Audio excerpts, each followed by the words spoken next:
Going through every day without him, Michael's parents, Brandy, Neil, and Tyler Vaughan, say is a struggle. It can't be a year. It can't be. The disappearance of 9-year-old Melodee Buzzard, a girl who went on a road trip with her mom. A 31-year-old Taiwanese influencer was found dead in a hotel bathtub in Kuala Lumpur. Accused of killing her own mom, stabbing her multiple times to death. It's become national news this week. These 5 suspects, several of them family members, are under arrest for allegedly treating a woman like an animal for months.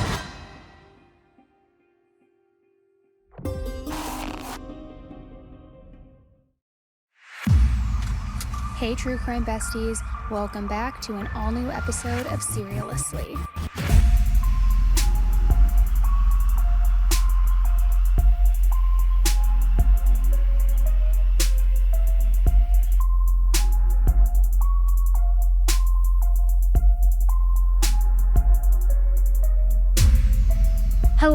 Hello, and welcome back to an all-new episode of Serialously with me, your host, Annie Elise, your true crime bestie, here to hopefully get you through the week. I don't know, this week has been kind of dragging in a way. I feel like the weather has finally turned. It's getting dark super early. I don't know. I'm excited. It's almost the weekend. But anyway, I have a lot of cases that we need to talk about. Not only new cases that are like insane and wild, but a couple of updates in some cases. That one case we talked about recently, and then one that we haven't talked about for years, but there has finally been some movement. And so I actually really want to start with that, and it's the case of Michael Vaughan. Now, we previously covered this case a couple of years ago. Michael Vaughan was a 5-year-old little boy. He vanished outside of his home in Fruitland, Idaho, back on July 27th, 2021. But now, as I said, there has been a major development. On October 31st, the county prosecutor announced that charges are finally officially being filed in connection with Michael's disappearance. Then, after that announcement was made, days later, it was revealed that 33-year-old Stacey Wondra, who is a boy, Stacey is a guy, he's being charged with first-degree murder, second-degree kidnapping, and destruction of evidence. Now, here's where it gets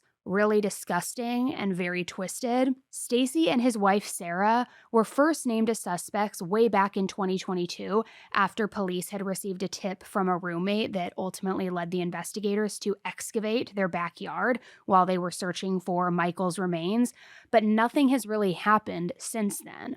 Now, both Stacey and Sarah are currently serving prison sentences for completely unrelated charges. However, newly released body cam footage shows Stacey on FaceTime with the investigators during that 2022 excavation and dig, and he was pointing out where he believes Michael's remains could be found. Yet, he continues to deny any sort of involvement in the burial itself, but he does claim that he saw his wife Sarah place Michael's body there. And even worse than that little Michael was wrapped in a black or white trash bag. Now, I could go on and on about this case because it is one that has been highly covered, but also is just so disturbing because right when this all happened, it seemed like everyone in the public was blaming the parents. It kind of felt reminiscent a little bit of Summer Wells, if you had followed that case at all. But right away when Michael was reported as missing, people were kind of like, oh, what the parents are saying isn't really quite adding up. Nothing's making sense. And it was sad because there was a lot of just like public hatred directed towards the parents. And now that this has finally come out, people are kind of like, wow, I can't believe people went so hard at the parents. This is so sad. And I think it's a good reminder that, and I'm guilty of this myself, I'll be honest, not to always jump to conclusions about things. I never thought Michael's parents were involved from the jump. I truly didn't. But I think that sometimes it's easy to get carried away with what seems to be the not necessarily obvious conclusion, but the more likely before there's any facts or evidence. And so I think this case is unfortunately just a very good reminder of that. But we still don't have a lot of details as to the why, the how, why it took so long to finally get these charges in place. So I'm sure more information is going to surface in the near future. But in the meantime, I will link the deep dive that we did on this case a couple years back if you want to get familiar, or if you just want to know what was it that seemed shady that made people look at the parents? What really happened? How did he go missing? Because again, I could be here for hours and talk about it, but I will link that episode for you just so that you can get fully caught up. But please be warned, it is certainly not an easy case to hear about. Not that any of them are. And speaking of cases involving children, I want to pivot for a second and talk about updates in the Melodee Buzzard case. This is a case we talked about here on Headline Highlights just a couple of weeks ago. She's the 9-year-old girl who has been reported missing. It's giving all sorts of Lori Vallow vibes, Casey Anthony vibes, because this mom and her 9-year-old daughter went on this road trip from California to Nebraska. And then when her mom returned, her daughter wasn't with her. And not only was her daughter not with her, but when a welfare check was performed, she refused to cooperate. And so that's what I mean by it gives Lori Vallow, because they said, hey, you have to produce your daughter. Where is she? And she was just unwilling to cooperate. She also was seen pulling down the missing posters flyers of her own daughter, just acting very, very strangely and obviously very shady. And any parent who has a missing child is that you're going to cooperate unless you have something to hide, right? It also reminded me a lot of the Madalena Kojikari case. And that's on my feed too. You can just search the name. She still, unfortunately, is missing. Her parents were not cooperative. They didn't even report her missing for months. Then the mom said that I believe she said something alluding to the fact that she tucked her away and sent her off to Romania to be with family because the stepfather was harming her. But then there was all of this drug stuff involved. Just a nightmare. But my point being, because I'm kind of getting a little lost on the tracks here for a minute, my point being that anytime a parent is unwilling to cooperate with their own missing child, it's a freaking huge waving red flag. Now, with that case, Melodee Buzzard, there has been an update because her mom, Ashley Buzzard, the uncooperative monster mother, was arrested on November 7th. However, she was not arrested for anything involving Melodee. She was instead arrested for felony false imprisonment charges. Authorities have emphasized that these charges are not directly related to Melodee's disappearance. However, they've declined to share any further details, saying that by releasing more information, it could hinder the ongoing investigation. It could affect that, so they're trying to just really keep those details close to themselves. But according to investigators, detectives recently learned that Ashley allegedly prevented a victim from leaving a location against their will, which that, of course, constitutes false imprisonment under California law. So while police maintain that this specific incident is completely separate from Melodee's case, they have stated that they can't disclose the full context of it due to the sensitive nature of the ongoing investigation. But it is at least one step forward into getting Ashley off the streets, hopefully getting her to cooperate because she's scared and feels like the walls are closing in, and hopefully more answers. So more to come on that. And I think as more information comes out on this case, we may end up just doing a deep dive because, like I said before, we did cover it briefly in Headline Highlights, but there is so much information involved in this case, from the cross-country road trip to Melodee potentially being seen on CCTV wearing a wig, then the school being the ones to call in the welfare check because she had gone so long without getting her assignments. There's just so many different nuances within it. So let me know if you guys want that deep dive, but I think that we are going to do that now that I'm talking about it out loud and thinking through it. I just think that it makes more sense to have that isolated as its own episode where we can really dig into it.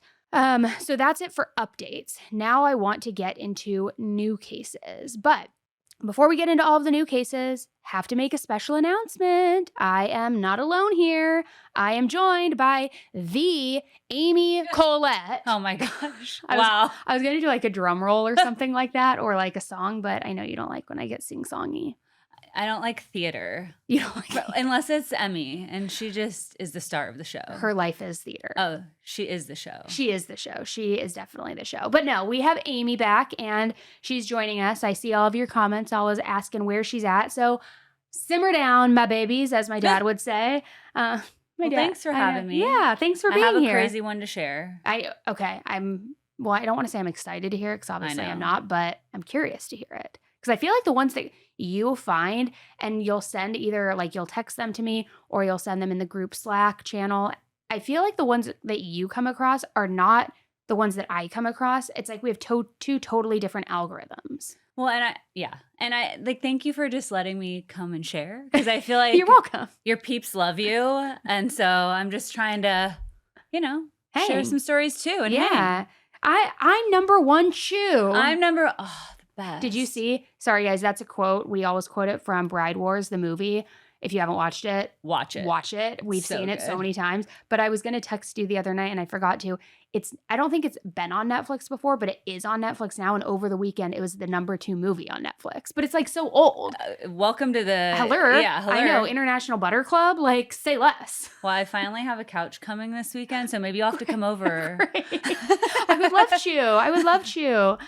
Okay, so let's talk about this next case because it's a wild one and it's about an influencer who was found dead in a bathtub. Okay, so this case has been everywhere across Asia this week. And honestly, it's giving David vibes, the singer. And I hate saying David because nobody ever knows what I'm saying, but it's like, I don't want to say D4VD, but like it's giving David vibes. I know it's honestly so annoying. But this case is about Iris Hsieh and a Malaysian rapper named Name Wee. Now, Iris was 31 years old and she wasn't just an influencer. She was actually a registered nurse and she built this super positive online platform around beauty, health, wellness, all of the good, wholesome things. People also called her, quote, the nurse goddess, which I get it. It sounds really dramatic, but she was known for being calm, kind, and just a person that everybody loved following, kind of like a comfort creator where you just love everything they post. Something about it feels very comforting, feels positive, that kind of energy. So she had over 500,000 followers and truly seemed like she had it all together. But then, out of nowhere, on October 22nd, news broke that Iris was found dead in a hotel bathtub in Kuala Lumpur, Malaysia. Now, at first, police called it a, quote, sudden death. There were no clear signs of foul play, no obvious injuries, nothing that screamed homicide. But that label and thought did not stick for long. Because when the investigators started digging into what happened, and more so who she was with, things started to get very weird. It turns out that Iris had flown into Malaysia just 2 days before, on October 20th, and this was for what was supposed to be just this short little work trip. Maybe a collab, maybe some sort of content creation thing, who really knows? But she wasn't there alone. She was staying at this super luxury hotel with Name Wee, who is a 42-year-old rapper who's known for being super controversial and super provocative online. And in a twist, he was the last person that was seen with her alive. Now, when police went into the hotel room, they found a few things that immediately raised red flags, including small blue pills, which they believed were ecstasy. So, of course, with that, they ordered drug tests and toxicology reports for both Iris and for Name Wee. Name Wee still alive, but they ordered these reports, which that's pretty standard whenever drugs are found in a suspicious death. And sure enough, when the results came back, they showed that Name Wee tested positive for multiple substances: amphetamines, ketamine, and THC, which he totally denied using any of it. And he just said, these tests must be wrong. You must have misread them. But at that point, the police were like, no, bro, the tests are right. And they detained him on drug-related charges. Not for murder or anything related to Iris's death yet, but for the drug charges, and it certainly was not looking good. He was questioned, and then he was released on bail while they kept investigating into Iris's death. But then the story took a very sharp turn. On November 4th, Malaysia's Home Affairs Minister announced that Iris's death had officially been reclassified as a murder investigation.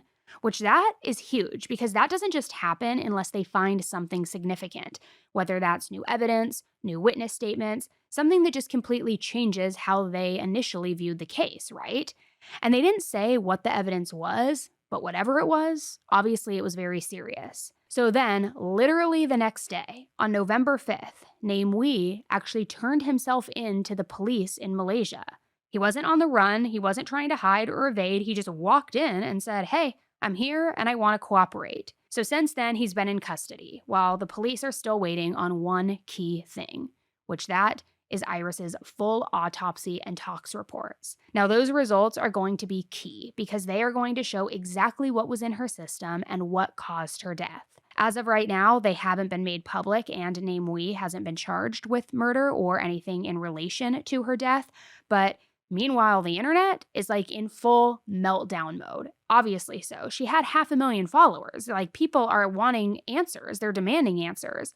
Some people think that the two of them were romantically involved. Other people think that maybe she did go there just for some sort of work collab, but it went completely sideways and wrong, but police haven't confirmed anything. Meanwhile, Iris's family back in Taiwan has asked for privacy, but also has asked for answers. They want to know what happened to their daughter and what happened when she was so far from home. So, as we wait, the questions are, was this an accident? A bad mix of substances? Was it something much darker and deeper?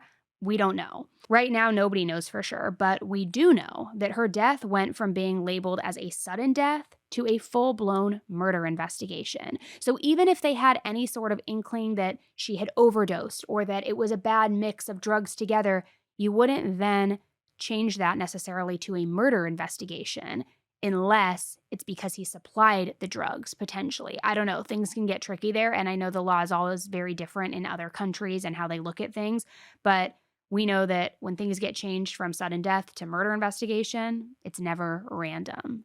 So, I don't know. A lot to find out about this case. I always love when drugs are involved and it's like, they're a friend, or I don't use them, or yeah, I would never do I drugs. have no idea how all those drugs arrived there. Yeah, you must be reading my drug test wrong. Like, bro, read the room. I don't think so. Like, exactly. You are not very reliable. So yeah, it's really sad. And she obviously had a huge following. Not that it matters that she was an influencer. It matters if it happened to anybody. But because of that huge following, so many people are, of course, like, yeah, a lot of attention.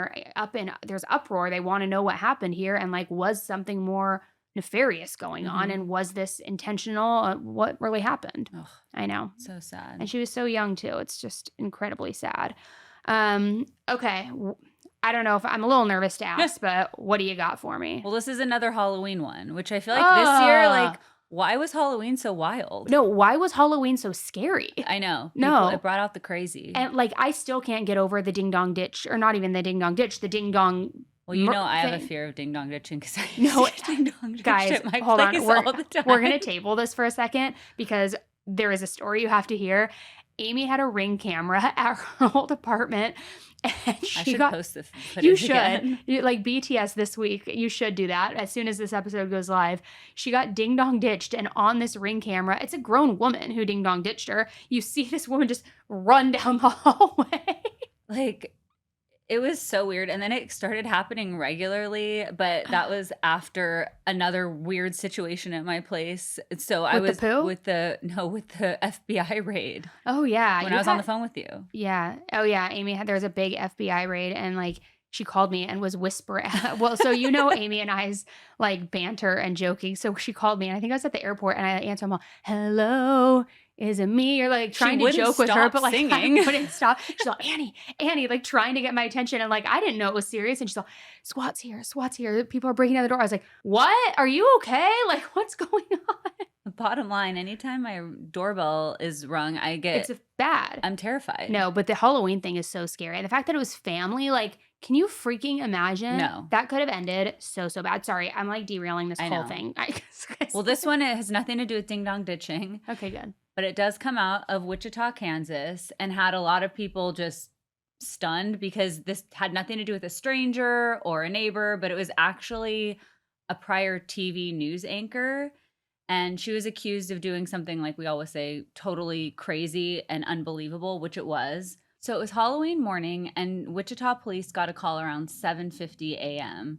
to what was described as, quote, cutting. And when officers arrived at the home, they found an 80-year-old woman named Anita Avers, who was unresponsive in her bed. She had multiple stab wounds, so paramedics rushed her to the hospital, but unfortunately, Anita didn't survive. And outside that same home was her 47-year-old daughter named Angeline Mock, or as she went by, Angie. She was covered in blood with cuts all over her hands, and according to neighbors, appeared to be in shock. In fact, one neighbor told reporters that they saw her approach their car with her hands and clothes all bloody, asking them to call 911. And apparently that's when Angie took the neighbor's boyfriend's phone, went back into the house, and then called the police. And what she reportedly told the dispatchers right after that is what actually shocked everyone. Angie said that she had, quote, stabbed her mother to save herself, which we've heard this before, right? Crazy. Now, if this name sounds familiar, it's because Angie Mock used to be a familiar face on TV. She worked as a morning news anchor and reported in St. Louis from the years 2011 to 2015, before eventually leaving the news industry and landing in software and data management, which is a huge leap. And by looking at these photos, you can see her appearance has changed quite a bit over the years. So after being treated for her injuries, Angie was arrested and booked in the Sedgwick County Jail. She was charged with premeditated first-degree murder, and her bond was set for $1 million. And so far, investigators haven't released a motive, and it actually is still unclear. They haven't said what led up to the attack or exactly what Angie meant when she claimed she had to, quote, save herself. And what's strange is there was no indication of anyone else being in the home, any forced entry, or even any public record of any domestic calls to the address. And nobody really understands why this would have happened, because Anita was described by friends and neighbors as a kind and private woman who had previously worked as a marriage and family therapist before retiring. Friends and neighbors say she was devoted to her family. So it feels even stranger that her own daughter ended up being the one to kill her. So Angie's defense team hasn't commented publicly, but her next court appearance is actually going to be tomorrow, November 14th. Prosecutors haven't said whether they plan to address the, quote, self-defense aspect directly in court, but for now, that's pretty much the piece that everyone's kind of waiting to hear more about and what story is there. And it's kind of crazy to think the person who used to be reporting on all of these types of stories is now the person being reported on.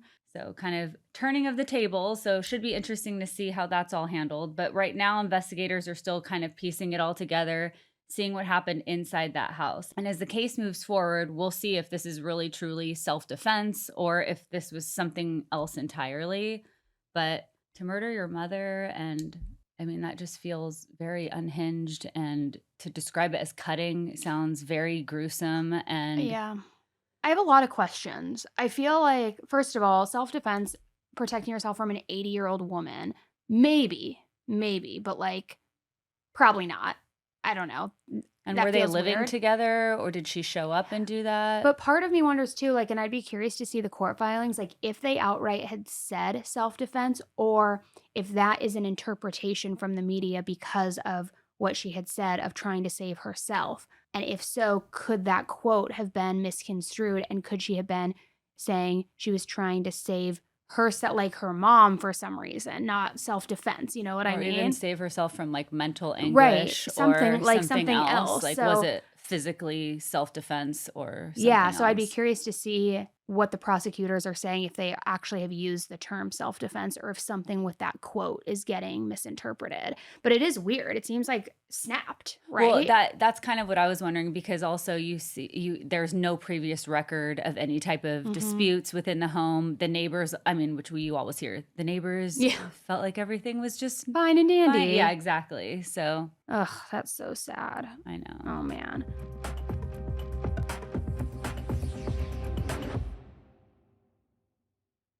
Today's episode is sponsored by Everyday Dose, the coffee plus benefits. Now, if you are someone who loves your morning coffee but wishes that it gave you clean, sustained energy without the crash or jitters, this is definitely for you, and you need to check it out, because Everyday Dose combines high-quality coffee with lion's mane, collagen protein, and nootropics. So you still get that rich coffee taste, but with added focus, energy, and even mood support.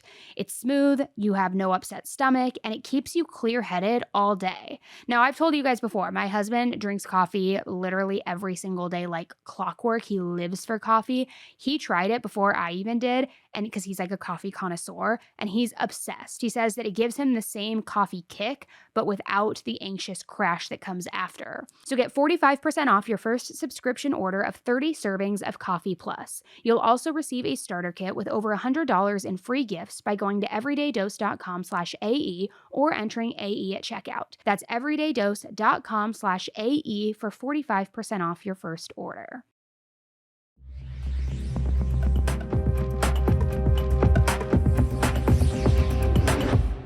Okay, now this next case that I want to talk about, I was actually debating if I wanted to cover it because it is just so deeply upsetting and disturbing, and it reminds me a lot of a case we previously covered a couple of years ago, and I'll fill you guys in on that case in the end. But this case is straight out of Austin, Texas, and it's one of those stories that truly makes your stomach not only drop, but just like turn. It gives you a visceral reaction. So police say that a woman was found chained up in a backyard, and the people who were accused of doing this to her weren't random intruders or strangers or abductors. They were her friends. So here's what happened.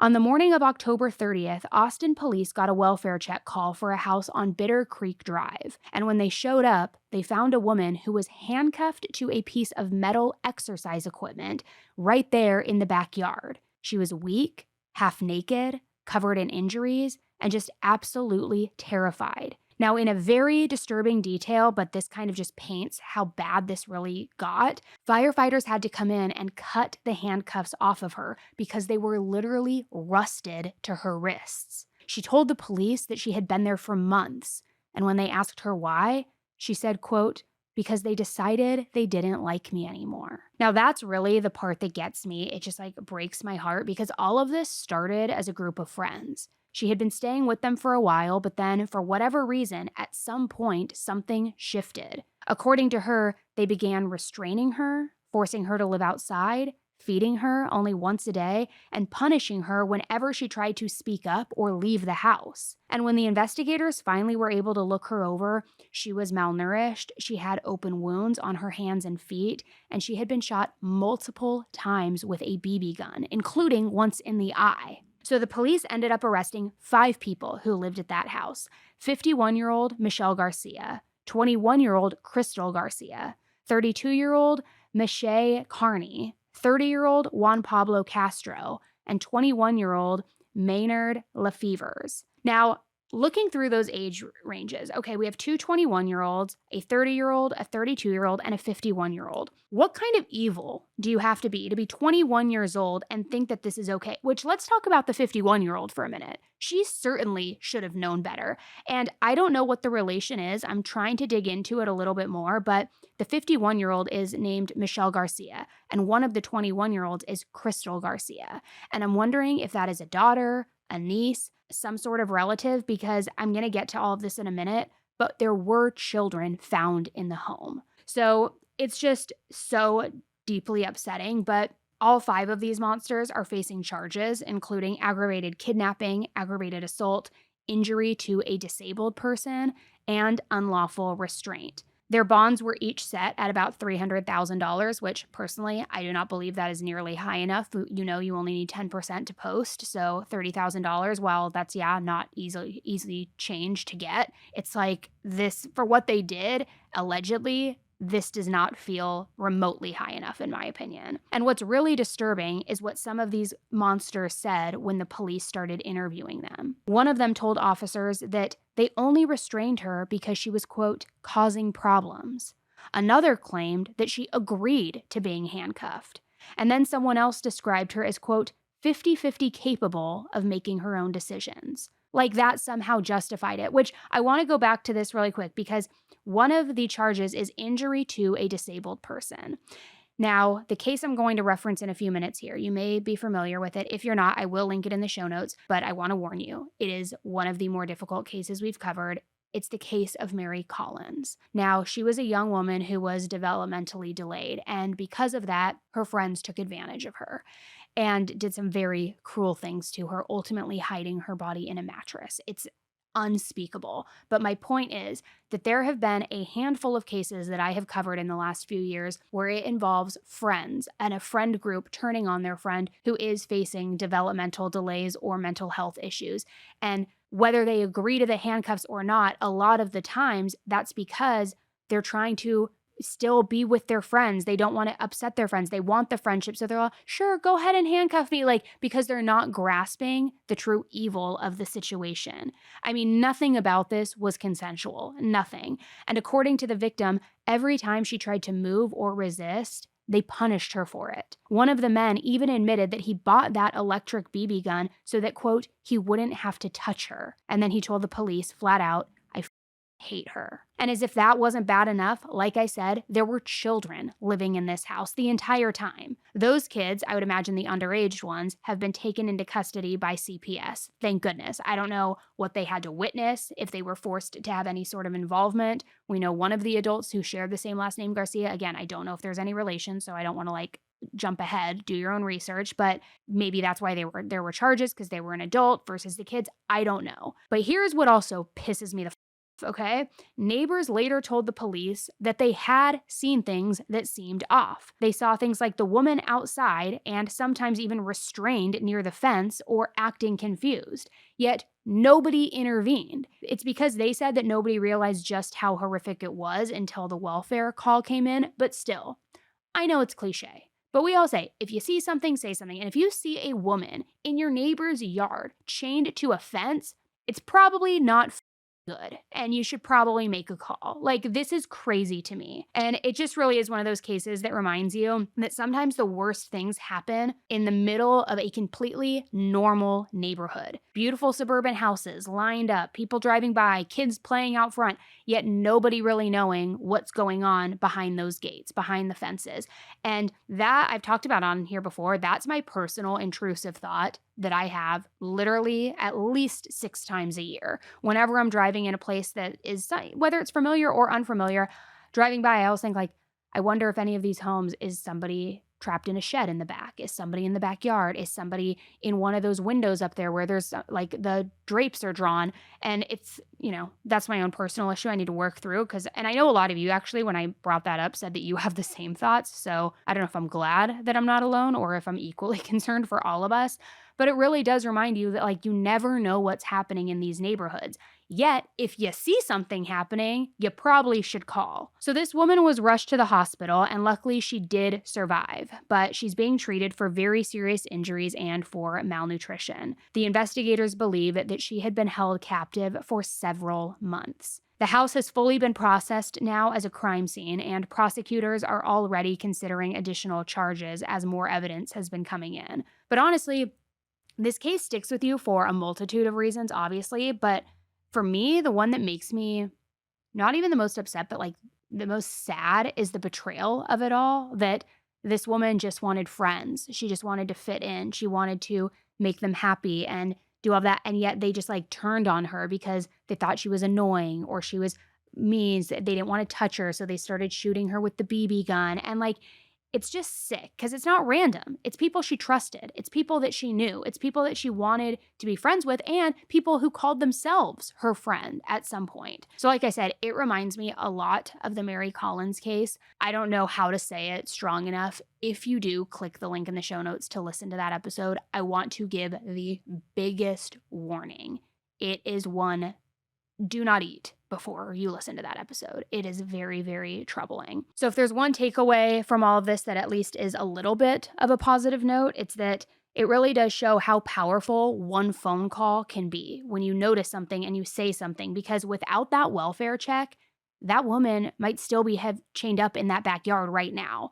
She was there for months. So again, if something ever feels off or if someone in your neighborhood suddenly disappears or something's not right, don't just ignore it. A phone call literally can save somebody's life. And I just hope that these monsters are held to like the maximum punishment possible. It is so sick. It is so deranged, so twisted. And like, what's the expression? Like, who needs enemies when you have friends like that? No, I mean, I was like tearing up when I was listening to you because like you said, it's her friend, it's betrayal. Yeah. And it's like bullying to the most extreme and someone who maybe isn't fully cognitively there to understand. And who knows if those two are related and the 21-year-old was told this is in the person's best interest. Like there's obviously manipulation probably there. And then those poor children in the home that now have this ingrained in their mind. And just thinking like Austin, Texas gets very extreme weather. Yeah. So that person was outside. I mean, it's just... Well, the handcuffs were rusted to her wrists. I know. And where was her family? I know. Well, I don't know. I think more information is going to come out. Because for somebody missing that long, I mean, this poor girl just didn't have anyone looking out for her except for, thank God, the person that made that call finally. I know. But, oh my gosh. It's so sad. I know. That feels like such... not a great place to leave off for this episode because it's like such a downer. And I know I started this episode by telling you guys I hope you're having a good week, but maybe people will be more alert going into the weekend. That's good. That's true. Trying to all the police departments get flooded with phone calls now because everybody's on high alert. Like my sister hasn't called me back. Yeah, so can you go check on all of her neighbors' houses? No, I know. Sorry to like dump all over you guys with that last one, but it's one that I feel it was really important to talk about and share because that is the motto that we always say. If you see something, say something. And it's just, it's so true in this case. So thank you guys so much for tuning in to another episode with me today. Thank you, Amy, for being here and joining. Thanks for having me. Yeah, of course. And I'm going to be back with you guys on Monday with an all new deep dive into a super twisted case. But actually, I want to give you guys a little PSA because I've seen some comments and some confusion. As a lot of you know, we recently launched our second true crime show, 10 to Life, as a podcast. Now, let me kind of break down not only the differences between the shows, because that's probably the question I get asked the most, but also where you can find everything, what the release dates are, and everything. So basically, for the video versions of both series, Serialously and 10 to Life, those series both live on YouTube on my main YouTube channel, Annie Elise. Then there's 2 separate podcasts on whatever podcast app you use. There's Serialously and there's 10 to Life. YouTube is a thorn in my side. They make me edit everything. They make me censor everything, which is so unbelievable because, and I have fought them tooth and nail because it's legal terms, it's medical terms, but whatever. So the uncensored version of these episodes will always live on the podcast because the podcast does not censor you. The censored versions, unfortunately, have to go up on YouTube, and that's the video version. But anyway, it's 2 totally separate shows. So Serialously, new episodes every Monday. 10 to Life, new episodes every Tuesday. Serialously, again, headline highlights version, every single Thursday. And then both shows have bonus episodes every Friday, every other Friday, back and forth. So if you're listening right now on a podcast app, I just confused myself. So I'm sure I confused you. But if you're listening on a podcast app, search 10 to Life and follow it, because then you will get the new episodes every Tuesday as well, so that you have, you know, things to binge Monday, Tuesday, Thursday, and every other Friday. And right now we also have quite a few episodes that have already been uploaded on the 10 to Life podcast app and over on YouTube, so you can go back and binge those too. But that was really confusing.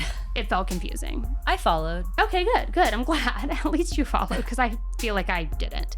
But anyway, thank you guys so much for tuning into another episode. I will be back with you on Monday, like I said, with an all-new deep dive into a case. And then also Tuesday with an all-new deep dive into a case. But until then, be nice. Don't kill people. Don't do drugs. Don't betray your friends. And just be a good human. All right? All right. Bye.